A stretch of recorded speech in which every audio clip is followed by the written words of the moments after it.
Hi guys! Another tips and ideas para dumami ang ating mga viewers. So, eto na nga guys. Punta tayo sa menu settings, then settings and privacy. Push natin sa settings. Then, nandun si audience and visibility. Push natin si post. Then, eto guys, who can see your future post? Make it sure na naka-public po yan. Not friends and friends except guys.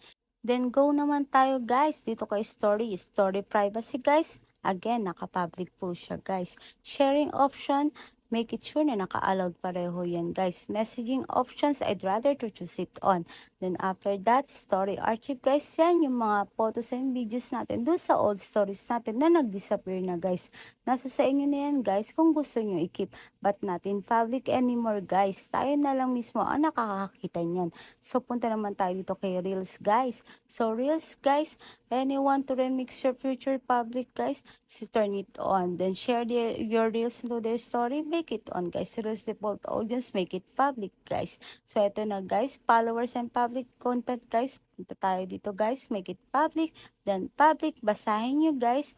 Then public, post comments guys, and public. Then everyone guys, almost lahat public guys. So nasa inyo yan guys. So pakibasa na lang guys, at ako'y kanina pa hinihingal at nabubulol na rin guys. Kaya niyan. Bye guys! Don't forget to follow, heart, comment, and share. God bless!